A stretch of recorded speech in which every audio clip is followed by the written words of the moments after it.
is the North End. This is the North End.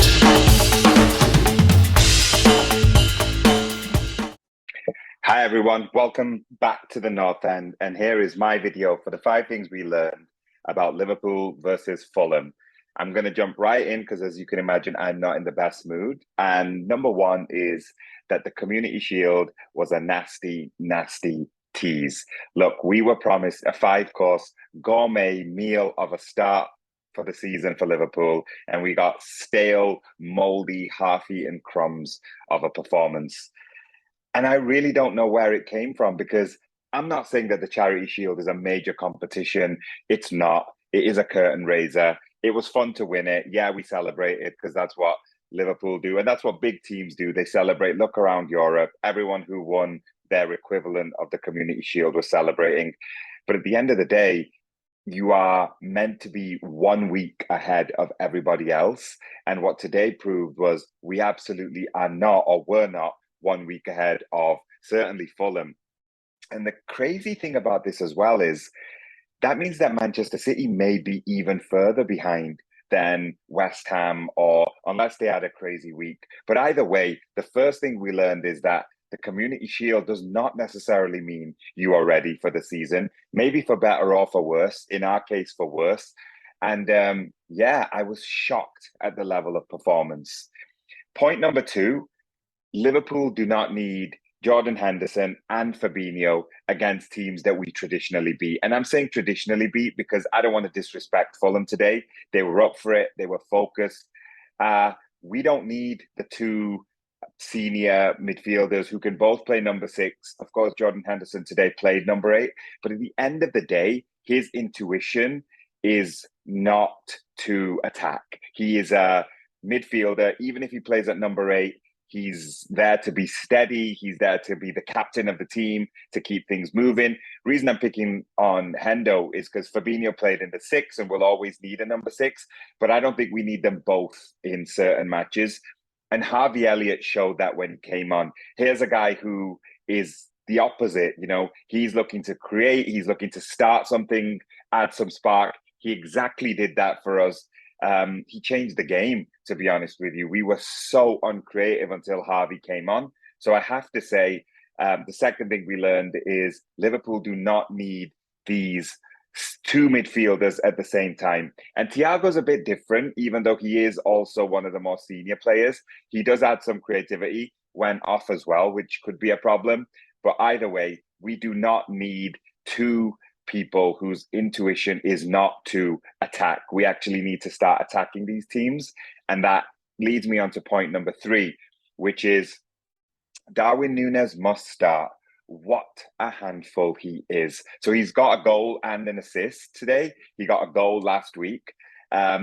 Really, anybody who was talking about Darwin, really like bringing up the transfer fee, I genuinely don't know if you watched Darwin Nunes, particularly in the Champions League. I think people just love to either headline read. I know they love to jump on stories and just like, I just think the football banter and that whole culture as well means that social media lets you spread ideas really quickly, and then people jump on them without really ever thinking about the whole, like even what they're saying.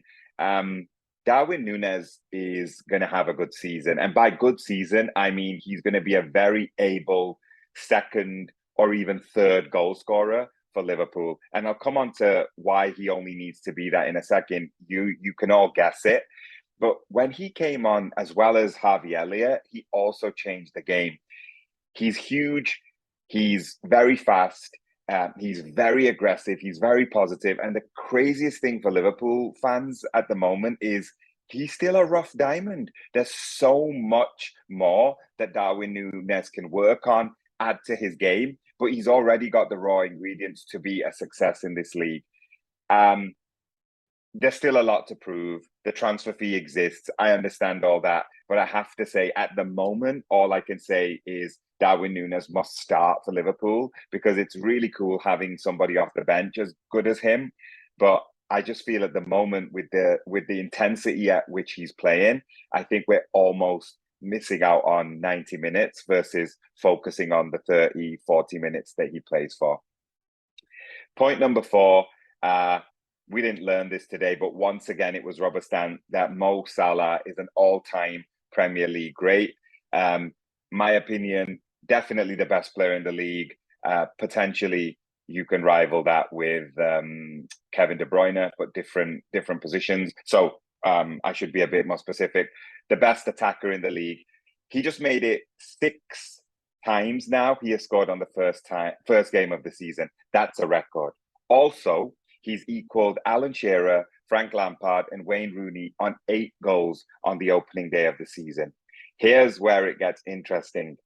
Alan Shearer, Frank Lampard, and Wayne Rooney started 14, 20, and 18 Premier League seasons, respectively.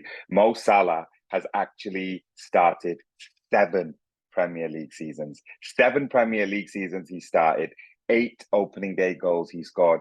And actually, I don't even know if we should be counting the Chelsea season he started, where he ultimately went on loan to Fiorentina. But let's just count it. 8 in 7, 8 in 6, it doesn't matter. The man's ridiculous. And he also registered an assist today as well. Finally, and I can't end on a high, so I've saved point number 5 is Liverpool are already on the back foot in the Premier League race.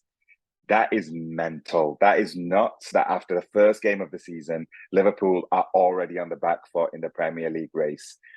Now, on our North End show for the last couple of weeks, I have said I do think more points will be dropped. I don't know if you have to beat 90 points this season.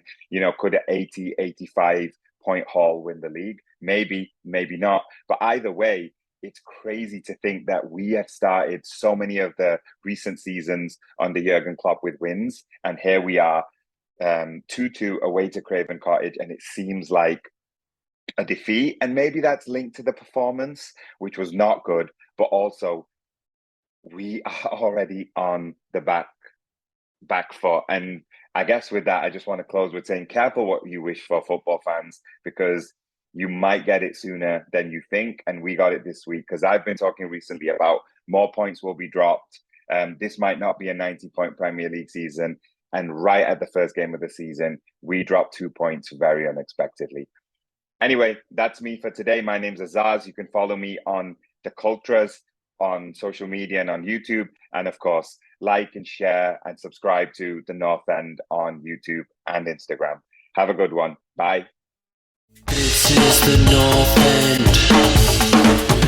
This is the North End.